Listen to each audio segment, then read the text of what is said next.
Okay, इसके बाद जो हमारा नेक्स्ट टॉपिक है वो है एडियाबैटिक प्रोसेस। एडियाबैटिक प्रोसेस पहले हम पढ़ चुके हैं, आइसोथर्मल प्रोसेस। इसके एप्लीकेशंस में फर्स्ट लॉ ऑफ थर्मोडायनामिक्स की एप्लीकेशन हम सबसे पहला पढ़ चुके हैं isothermal process. Now this is next one is adiabatic process. Adiabatic process, adiabatic process आपके पास सिंपली क्या है? Adiabatic process is one in which no heat enters or leaves the system. It means it is a system no heat enters, no leaves. So this is a system is called adiabatic process. An adiabatic process is one in which the no heat enters or leaves. This is the system in which Q is equal to 0. Okay, अब इसके points हैं जो कि exemplify किया है यहाँ पे इसने। पहला सबसे पॉइंट आपके पास the rapid escape of air from the burst tyre. If the tyre is going to burst, अगर आपके पास टायर जो है वो फट गया हो तो उसमें जो रैपिड एस्केप होगी एयर की, वो इसकी एग्जांपल है। The rapid expansion and compression of air through which a sound wave passing, rapid expansion और एक्सप्रेशन साउंड वेव्स की। And the third one is cloud formation in the atmosphere, जो cloud form करते हैं आपके atmosphere के बीच में, वो भी एक एडियाबैटिक प्रोसेस की एग्जाम्पल है। Consider a system consisting of a glass enclosed in the heat insulator. For adiabatic process, Q is equal to 0. So first law of thermodynamics, from the light of thermodynamics, it would become Q. We know that first law is equal to Q is equal to delta U plus W. And if 0 is equal to delta U plus W, and it would become delta U is equal to minus W. In this case, work is done by the system and is equal to the decrease in internal energy. So ये जो है ये minus and decrease का आ रहा है internal energy के बीच में। Work is done at the cost of internal energy. जो वर्क हुआ है वो किस कॉस्ट पे हुआ है? इंटरनल एनर्जी की कॉस्ट पे हुआ है। अब यहाँ पे जो आपके पास इसका ग्राफ आएगा वो आइसोथर्म जैसा ही है तकरीबन, लेकिन इसमें चेंज है। ये आपके पास इस तरह का तकरीबन ग्राफ आएगा, इसमें इसकी यहाँ पे आपके साथ रिलेट करेगा। सो ये आपके पास जो आएगा ये एडियाबैट, इसको आप कहेंगे एडियाबैट। This curve is called adiabat and is obtained by, ये जिस obtain किया जाता है, so PV gamma is equal to constant and this gamma is equal to CP divided by CV, CP CV के बराबर divided by CV के बराबर आएगा। So this is the adiabat है। यहाँ पे आपका जो वर्क है delta U delta W is equal to minus delta U। Internal energy के नेगेटिव के साइन साथ आएगा, मतलब कि डिक्रीज इन इंटरनल एनर्जी आएगा। नेक्स्ट टॉपिक है isochoric process, such a process in which volume is constant. छोटे से डिफाइन किया, volume is constant, volume is constant. Isochoric it mean isochoric processes. Okay, next है isobaric, such a process in which the pressure is constant. Isobaric, pressure constant, pressure is constant. So isobaric has pressure constant. Now next topic जो हमारे पास है वो है molar specific heat of a gas. Molar specific heat of gas है the amount of heat required to raise the temperature of a substance through 1 Kelvin is called molar specific heat. क्या है? The amount of heat required to raise the temperature of 1 mole of substance. Sorry, molar specific heat, we're going to write it here. Molar specific heat, the amount of heat required to raise the temperature of 1 mole of substance through the substance in through 1 Kelvin। 1 Kelvin का उसमें अगर हम rise लेंगे 1 मोल substance में, so this would called molar specific heat। ये molar specific heat कहलाएगी।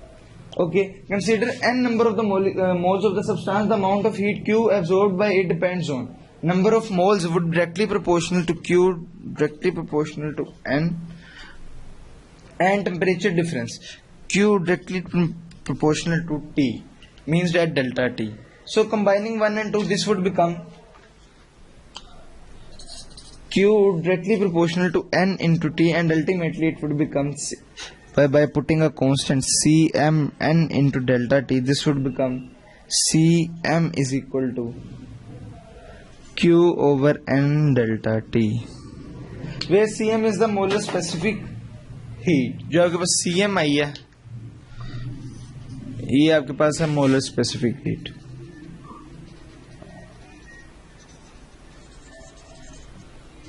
ये आपके पास मोलर स्पेसिफिक हीट है और उसका जो यूनिट आपके पास है जूल पर मोल केल्विन, और it may be write as joule per mole per kelvin. So molar specific heat at constant volume. अब यही बात करेगा जैसे अब मोलर स्पेसिफिक हीट जो आपके पास वैल्यू आई है, अगर ये आपके पास आए कांस्टेंट वॉल्यूम में, so it would become, since the piston is fixed for 1 volt, this would become W is equal to P delta V, molar specific heat at constant volume. So the amount of heat required to raise the temperature of 1 mole of the gas through 1 Kelvin at constant volume. So we add this thing at constant volume. It is represented by CV, इसको अब CV से represent करेंगे। For n moles this would become CV is equal to QV over N delta T।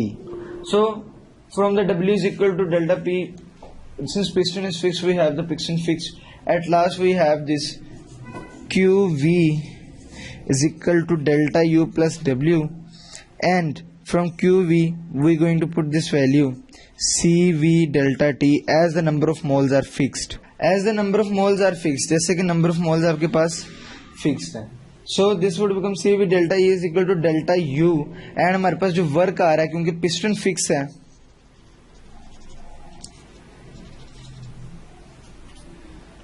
Plus 0, CV delta T is equal to delta U plus 0, and delta U ultimately becomes CV delta T. So आपके पास जो इसके बाद relation आया, so it may be right as that CV molar specific heat at constant volume, this would may be right as the delta U divided by delta T, molar specific heat, molar specific heat at constant pressure. अगर हमारे पास molar specific heat हम देखें, पहले हम constant volume पे देखें, अगर constant pressure पे देखें, तो the amount of heat to require the raise the temperature of 1 mole of substance through 1 kelvin at constant pressure, sorry, molar specific heat at constant pressure, ये आपके पास है molar specific heat at constant pressure. So इसके पास जो हमारे पास ultimately relation आएगा वो आएगा QP this would be equal to CP delta T। इसके यहाँ से भी आपसे एमसीक्यूज पॉइंट ऑफ व्यू से पूछा जा सकता है, रिलेट किया जा सकता है, आपसे पूछी जा सकती है किस तरह अगर आप इसको क्वेश्चन आउट करेंगे, आपकी ये जो हीट है ये किस तरह रिलेट आउट करेगी टेम्परेचर के साथ, ये आपकी CP की वैल्यू जो अल्टीमेटली बनेगी that CP is equal to QP divided by delta T। तो ये इसके साथ किस तरह रिलेट करेगी टेम्परेचर, इसके साथ क्या रिलेशन है, तो इनसे एमसीक्यूज पॉइंट से आपसे पूछा जा सकता है।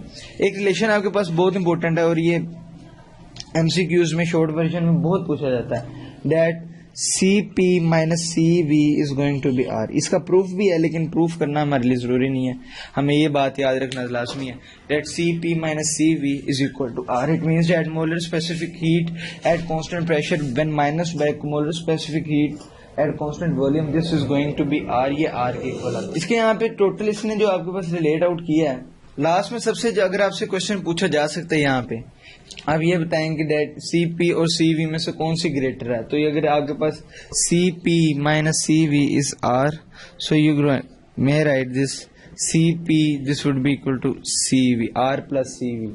सो CP is always greater than CV because ये फैक्टर जो है ये छोटा है इससे, that molar specific heat at constant pressure is always greater than molar specific heat at constant volume।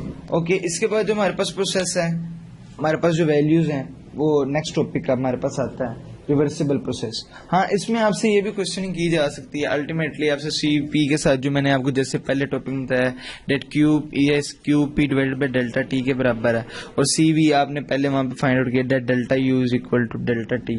अगर ये दो डेल्टा T अगर दोनों खत्म करते हैं तो ये QP जो आपके पास ये हीट है ये ग्रेटर होगी इस हीट से भी। सो अल्टीमेटली आपके पास ये रिलेशन भी इसमें फाइंड हो सकता है, तो इससे भी क्वेश्चनिंग की जा सकती है। जैसे भी पूछा जा सकता है कि आप बताएंगे इसको किस तरह रिलेट आउट करके आप एमसीक्यूज बनाए जा सकते हैं। अल्टीमेटली ये वो प्रोसेसेस हैं जो कि आपको बैक एंड पे देखने पड़ेंगे कि इससे कहाँ से क्वेश्चन बन सकता है, इससे क्वेश्चन कैसे बन सकता है, और किस तरह आपस में इन दोनों को रिलेट करके आपसे चीजें पूछी जा सकती हैं।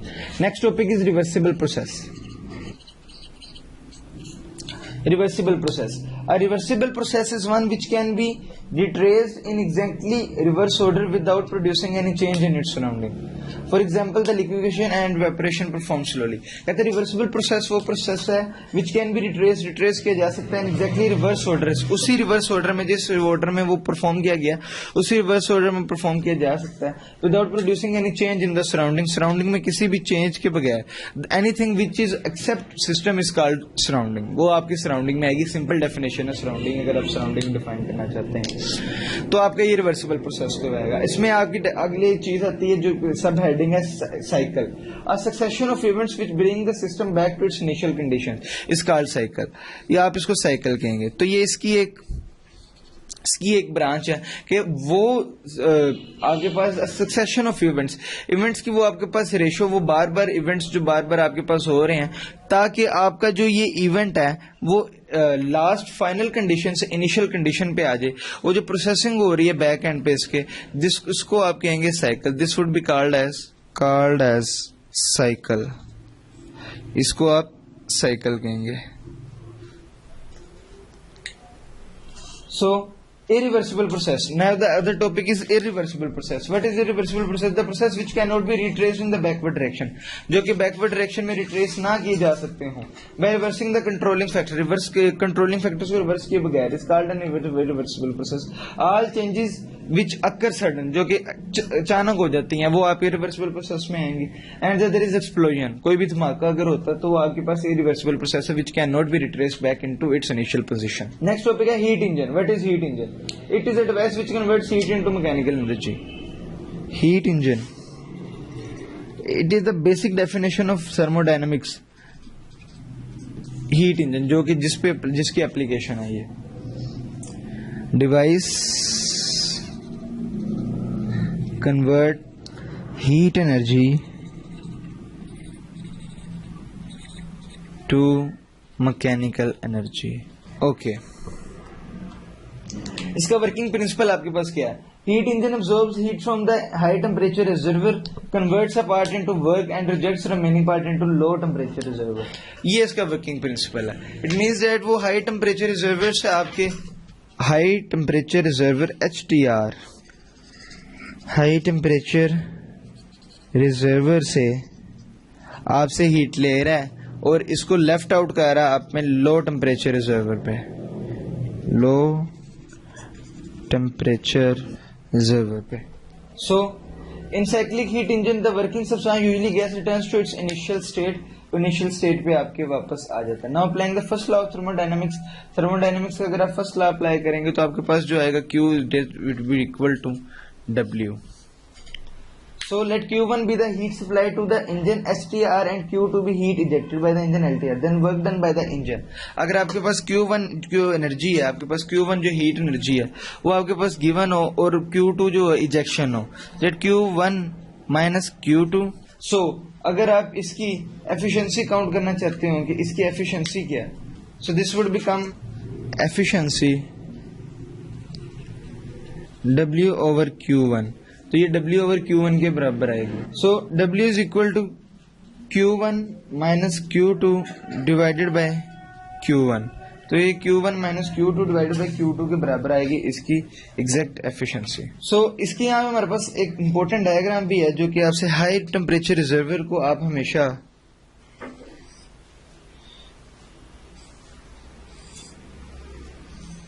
अपवर्ड काउंट करेंगे। यहाँ भी आपके पास इंजन एटलेट है, W is equal to Q1 minus Q2। ये आपके पास Q2 है, ये आपके पास Q1 है। ठीक हो गया। ये आपके पास सिंक है, Q2 को आप हमेशा सिंक कहेंगे जहाँ से आपकी एनर्जी इजेक्शन हो रही है उसकी। सो एफिशिएंसी का अगर आप रिलेशन देखें Q1 minus Q2 divided by Q1 and ultimately it would become N is equal to 1 minus Q2 divided by Q1. So if it is going to be in percentage, तो अगर आप percentage में इसकी value निकालेंगे तो 1 minus Q two divided by Q one into 100, तो into 100 आपके पास जो वैल्यू है, सो ये आपके पास जो आएगा आपके पास एफिशिएंसी में आ जाएगा। अगर वो कह रहा है आपके पास सिंक की वैल्यू जो है, अगर Q2 बिकम 0, ये इंपॉर्टेंट पॉइंट है, अगर 0 हो जाए तो आपकी जो एफिशिएंसी है वो 100% आ जाएगी। And this is not possible, ये पॉसिबल नहीं है कि आपके पास जो सिंक की वैल्यू कभी भी 0 आ जाए।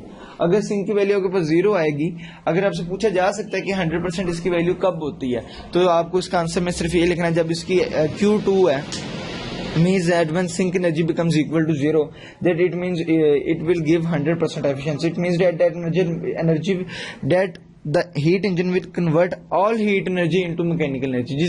जितनी आप heat energy देंगे उतनी ही वो convert कर देगा mechanical energy में.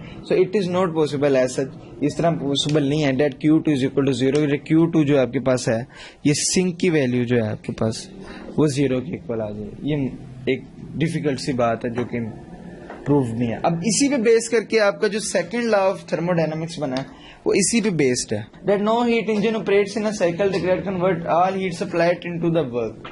अब वो कह रहे हैं कि कोई ऐसा हीट इंजन नहीं है जो कि जितनी भी आपकी हीट एनर्जी हो, अप्लाइड एनर्जी, हीट एनर्जी जो है वो इक्वल कर दे मैकेनिकल एनर्जी के। कोई भी ऐसा नहीं है, जो कि उसने पहले स्टेटमेंट की थी कि अगर इस तरह हो जाए तो 100% एफिशिएंसी आ जाएगी। It means that percentage efficiency कभी भी आपकी 100 के इक्वल आ ही नहीं सकती। So if Q2 is not equal to 0 and ultimately percentage efficiency is not equal to 100%. So now closest statement, closest एक जो closest की एक statement है that it is impossible to cause heat to flow from a cold body to hot body without expenditure of energy. कह रहा है energy के ज़िया के बगैर आप एक कोल्ड बॉडी से हॉट बॉडी में जाएं, इस तरह करना नामुमकिन है। ये closest statement है।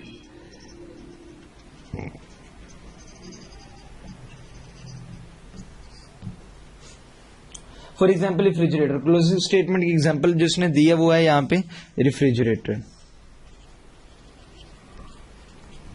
सो no heat engine operating a cycle can convert all heat supplied into work. ये सेकंड लॉ ऑफ थर्मोडायनामिक्स की जो आपकी स्टेटमेंट है वो है केल्विन स्टेटमेंट। ये केल्विन्स की स्टेटमेंट है, केल्विन्स स्टेटमेंट। ओके, अब कार्नो इंजन, अब ये इंपॉर्टेंट टॉपिक है। कार्नो इंजन क्या था? It is an ideal heat engine, ideal heat engine है whose efficiency is nearly 100%, जिसकी एफिशिएंसी नियरली 100% की इक्वल है। इट मींस दैट ये अपोज कर रहा है केल्विन के क्लोजेस्ट स्टेटमेंट को।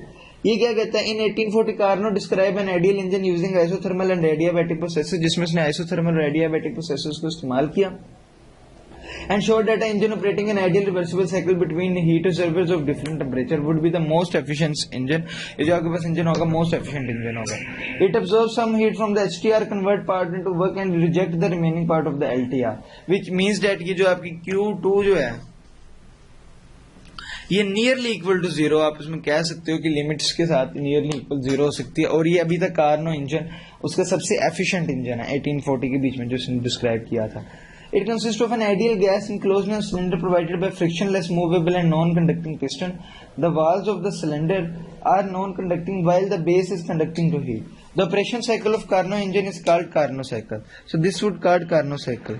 इसको जो आप कहेंगे वो Carnot cycle। और जैसे operations जो हो रहे हैं, जिस operations पे डिपेंड कर रही है आपकी cycle, so this would be called Carnot cycle, जो साइकिलिंग में हो रही है, जो रिवर्सिबल प्रोसेस में आने के लिए, this would be called Carnot cycle. So this would be called Carnot cycle, इसको आप Carnot cycle कहेंगे। So अब इसके प्रोसेसेस के बीच में आपके पास 4 प्रोसेसेस हैं जो कि आपके पास यहाँ पे गिवन है आपकी बुक के ऊपर की 4 प्रोसेसेस हैं आपके। फर्स्ट प्रोसेस में the cylinder is placed on HTR and gas is allowed to expand isothermally. The cylinder is placed on isolator and gas is allowed to expand. The cylinder is placed. So there are 4 processes. 4 processes. The cylinder is placed on HTR and the gas is allowed to expand. Means पहले वाले में आपके कहाँ पे HTR पे placed है, high temperature reservoir पे, and allow to expand isothermally.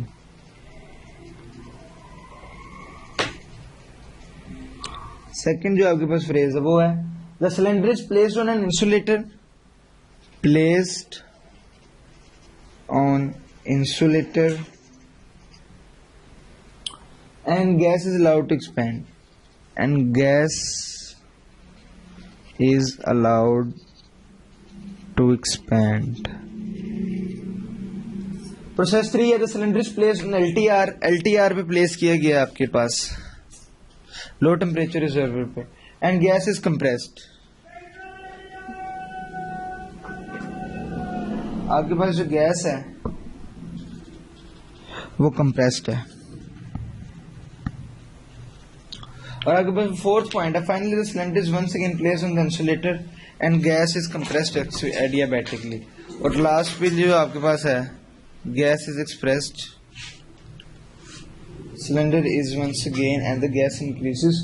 Finally process fourth, which is cylinder once again placed on insulator placed and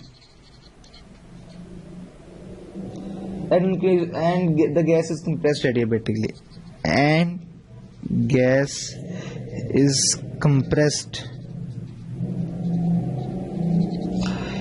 adiabatically. Okay, this is done. ये 4 प्रोसेसेस हैं आपके पास. लास्ट में जो इसकी परसेंटेज एफिशिएंसी आपके पास आती है, क्योंकि रिलेट कर देता है इसके साथ, टाइम के साथ, आपके सॉरी टेम्परेचर के साथ रिलेट करके. सो परसेंटेज एफिशिएंसी जो आपके पास आएगी वो है 1 - T2/T1 temperature of outlet ejection divided by inlet ejection into 100. This is going to be 100%. So thus the efficiency of Carnot engine depends upon the temperature. ये temperature पे depend करेगी. इसकी ये जो डायग्राम है ये यहाँ पे इम्पोर्टेंट है. यहाँ से ये प्रोसेस है. So this is nearly equal to this. Okay, बस ये, then we go to this direction, then this, and the last one is this. This is isotherm. This one is adiabat. This one is isotherm. Cycle ही हैं, cycles में आ रहे हैं. And this one is adiabat. So ये इसके पास अब Carnot engine की जो ग्राफ है, अगर आपके पास बनेगा तो ये इस तरह डिफाइंड होगा. So the larger the temperature difference of the two reservoirs, the greater is the efficiency. जितना इनके बीच में larger difference होगा उतनी इनकी efficiency ज्यादा होगी. But it can never be 1 or 100% unless it could reservoir at absolute zero temperature. कहता है ना ही ये 0 हो सकता है और ना ही आपके पास 100 में हो सकता है. एटलीस्ट उस वक्त तक के इनमें से एक 0 ना हो जाए जिसकी टेम्परेचर 0 ना हो जाए. It means that if T2 is equal to going to be 0, then it is going to be 100%. So which is not possible. So Carnot's theorem.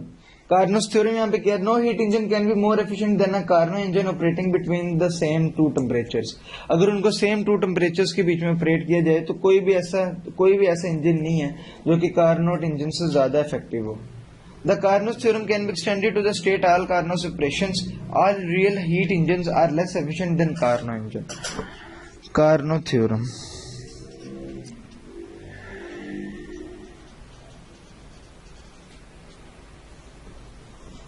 Carnot theorem.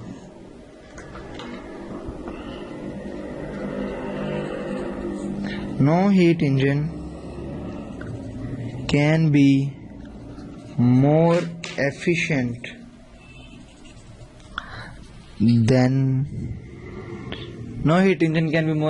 than Carnot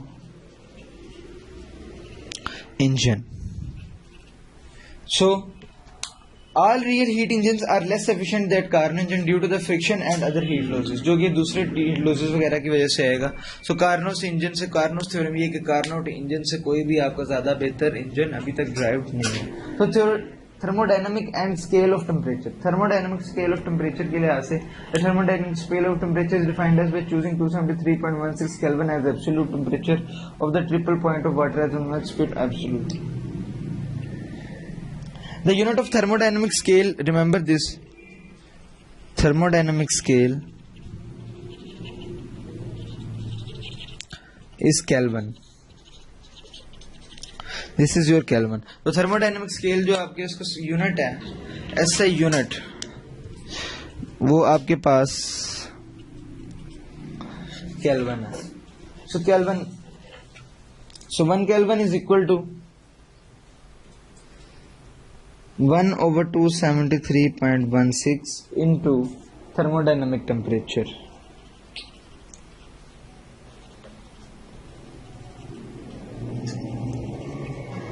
okay अब यहाँ पे एक आपके पास important topic है जो कि आपसे पूछा जा सकता है एमसीक्यूज पॉइंट ऑफ व्यू से, वो है triple point of water. Triple point of water का it is state in which ice water and vapour coexist in the equilibrium and it exists at uniquely.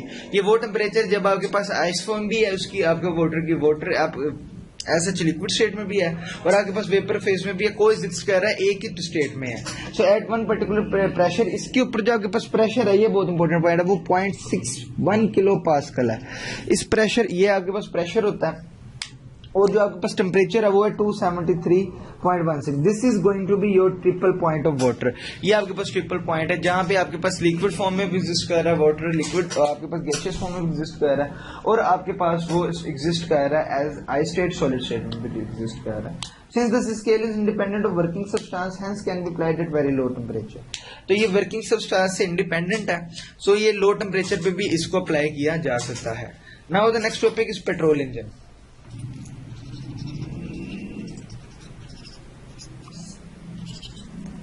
So petrol engine, although different energies may differ in their construction technologies, but they are based on the principle of Carnot cycle. Actually Carnot cycle पे depend कर रहे हैं. Typical 4-stroke petrol engine also undergoes 4 successive processes. It means that ये 4 इसमें successions होती हैं. 4 successions means that they are 4 strokes. So it consists of pistons, crankshafts, sparking plugs and valves as shown in, जैसे आपको पता है. सबसे पहले अब इसमें कौन कौन से प्रोसेस हो रहे होते हैं? इनटेक स्ट्रोक, कंप्रेशन स्ट्रोक और power stroke, and the last one is exhaust stroke. So the 4 strokes are here.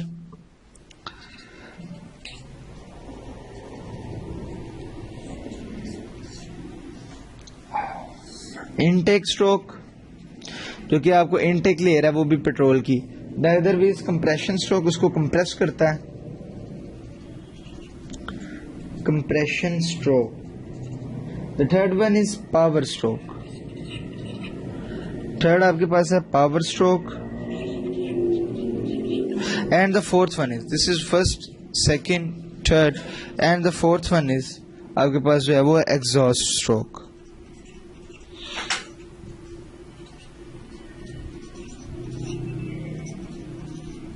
सो आपके पास 3 है. सबसे पहले इनटेक स्ट्रोक है, उसके बाद आपके पास कंप्रेशन स्ट्रोक है, उसके बाद आपके पास पावर स्ट्रोक है and the last one is exhaust stroke. Exhaust stroke है. यहाँ पे एक पास बहुत इंपॉर्टेंट पॉइंट जो कि आपसे पूछा जा सकता है कि जो आपके पास पेट्रोल इंजन है इसकी एफिशिएंसी 25 to 30% है due to friction and other losses. So it has 25% to 30% efficiency due to friction losses. ये आपसे पूछा जा सकता है, एक इंपॉर्टेंट पॉइंट है. So diesel engine, what is diesel engine? No spark plug is needed in diesel engine. ये बहुत इंपॉर्टेंट पॉइंट है डीजल इंजन में.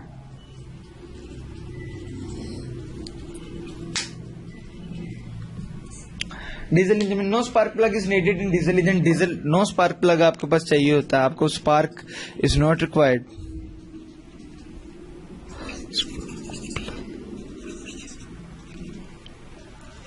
So no spark plug is required.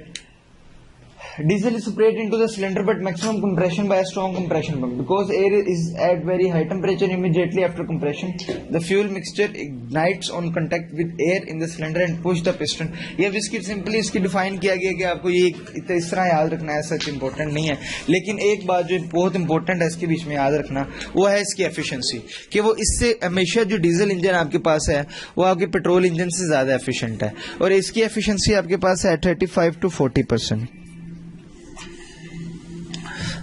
Diesel engine.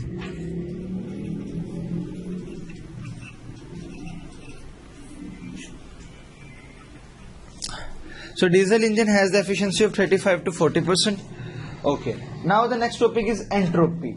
Entropy, it is the measure of disorder. The degree of the disorderness in the state. आप उसको entropy define कर सकते हैं. Entropy. It is a measure of disorder. Entropy is the measure of unavailability of energy from the system to do work.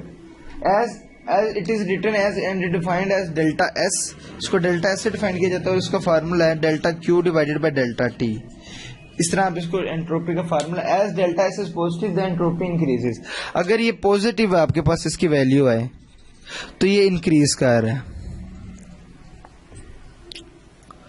और अगर ये आपके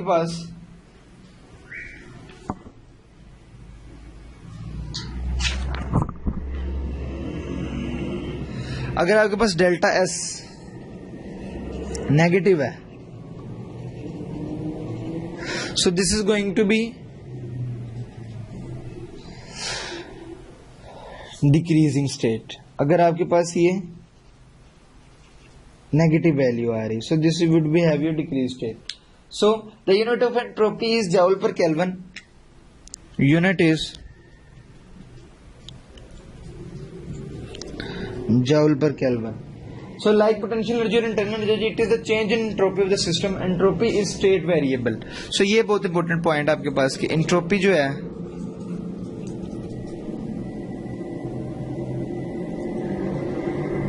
is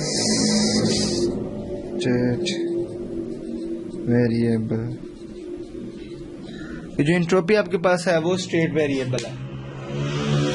second law of thermodynamics in terms of entropy. Second law of thermodynamics अगर वो आप define करें तो second law of thermodynamics क्या है in the terms of entropy.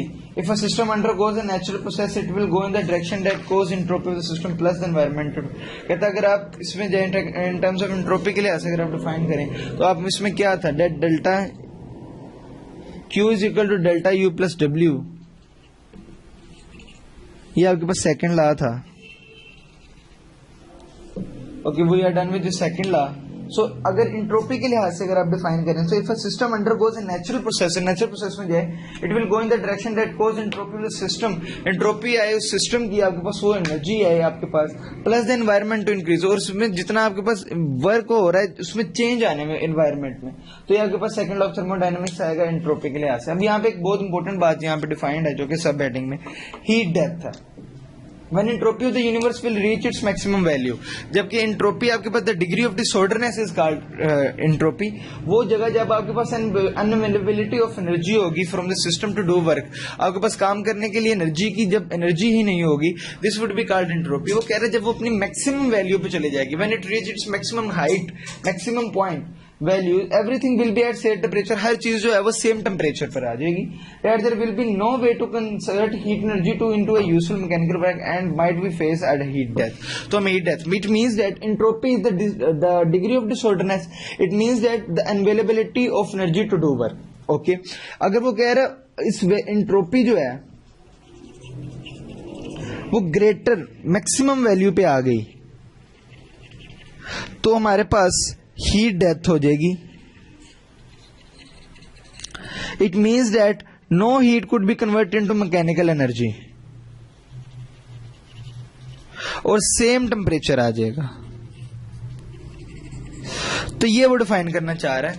If the degree of disorderness और the unavailability to do work becomes at its maximum value, ultimately this condition would be called as heat death, where there is no more heat energy could be converted into the mechanical energy and this condition has the same temperature at that time when there is heat death. Okay, this is done with this topic and this chapter is over. So अगर आप इसकी तैयारी का factor देखें तो जितना मैंने आपको इसको इनवेलप्राइज किया, जितना मैंने इसको बताया आपको, एक तकरीबन आपकी 40% के करीब इसको एवेल्युएशन हुई है. अगर आप इसके साथ एमसीक्यू सोल्व आउट करेंगे जो कि आपको इसी के साथ प्रोवाइड आउट किए जाएंगे इसी वेबसाइट पे, तो आपके लिए उतना ही बेहतर होगा और ultimately this will going to be prove very very good for you. अगर आप इसको अटेम्प्ट करेंगे बेहतर तरीके से, अच्छे तरीके से अटेम्प्ट करेंगे तो ये आपके लिए यकीन, believe me, it is going to be very very very beneficial for you. I hope that आप इसको अच्छे तरीके से करेंगे. जितना अच्छे तरीके से करेंगे उतनी आपकी प्रैक्टिस होगी और जितनी आपकी प्रैक्टिस बेहतर होगी उसी तरह से आप पेपर में अच्छे ई कैड में या किसी भी टेस्ट में आप बेहतर तरीके से अटेम्प्ट हो सकते हैं. Okay, thank you very much.